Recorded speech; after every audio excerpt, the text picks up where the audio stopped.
एक देव स्थल है जोशीमठ। हमारी पौराणिक सभ्यता का ज्वलंत जीता जागता उदाहरण है जोशीमठ।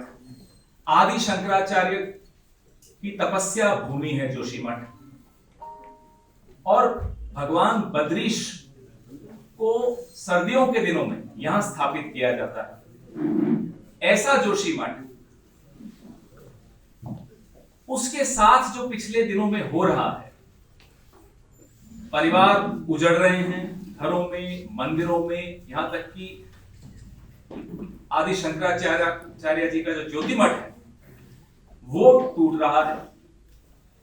शिवलिंग में क्रैक्स आ गए हैं। त्रिपुर सुंदरी मंदिर, राजराजेश्वरी मंदिर, लक्ष्मी नारायण मंदिर, ये तमाम मंदिर टूट रहे हैं। प्रधानमंत्री ने संज्ञान ले लिया। अरे साहब कमाल हो। संज्ञान कब लिया? जब सब कुछ ब्रेक हो गया, तब ब्रेकिंग न्यूज आई कि प्रधानमंत्री ने संज्ञान ले लिया। और संज्ञान अपने आप में बड़ी ब्रेकिंग न्यूज है। जो घर टूट रहे हैं, मंदिर टूट रहे हैं, दुकानें टूट रही हैं, वो ब्रेकिंग न्यूज नहीं।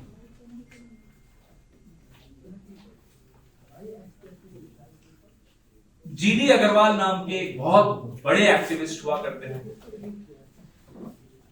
हमारे वक्त यूपीए की सरकार थी, जयराम रमेश जी पर्यावरण मंत्री थे, 2010 की बात है।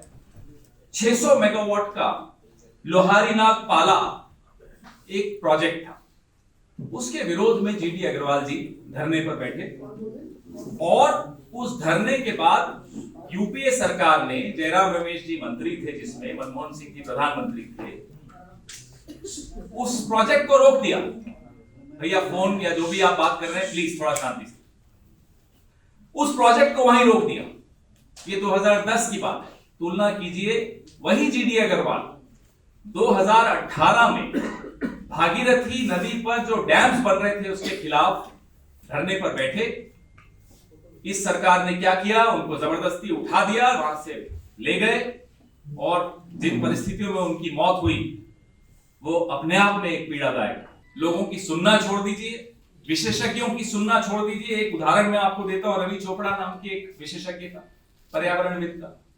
मॉनिटरिंग कमेटी से उन्होंने इस्तीफा दे दिया क्योंकि उनकी बात नहीं सुनी जा रही। 4 धाम रेलवे परियोजना में वो बार बार कहते रहे कि इतना चौड़ा मत करिए सड़कों को कि पहाड़ों का जो ढलान है वो सीधी हो जाएगी, उसके बाद चट्टानें गिरती हैं, उसके बाद पूरा वहां सामंजस्य बिगड़ जाता है और वो एक इकोलॉजिकल डिजास्टर बन जाता है।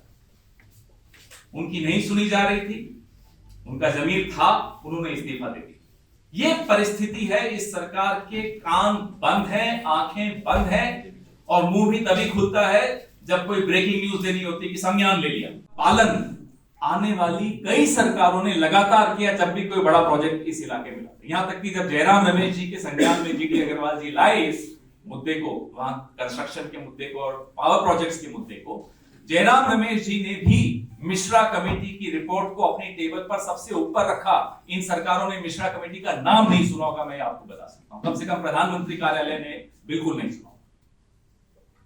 और यहां देवेंद्र यादव जी हो या सुजाता जी हो या मनीष खंडूरी जी हो या मैं हूं, हम लोग कोई ज्यादा हमारा इस दखल नहीं है निर्णय लेने में वहां, क्योंकि सरकारें हमारी नहीं है। लेकिन कम से कम इतना मालूम होना चाहिए कि उस इलाके का इतिहास क्या रहा है, विकास का इतिहास क्या रहा है, सरकारों ने कैसे रिस्पॉन्ड किया इस तरह की समस्याओं को, इस तरह की दिक्कतें जब आई।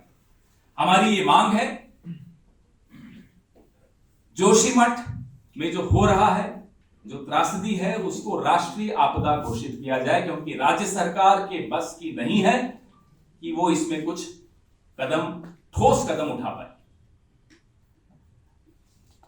और हम यह भी चाहते हैं कि जो 5,000 रुपए आप मुआवजा दे रहे हैं वो बिल्कुल एक घिनौना मजाक कर रहे हैं आप वहां के लोगों के साथ। It's a cruel joke on the people of Joshimath. 5,000 रुपए आप उनको मुआवजा देंगे? यह मानव रचित आपदा है, यह बात हमें स्पष्ट, इसको कोई प्राकृतिक आपदा नहीं माना जा सकता।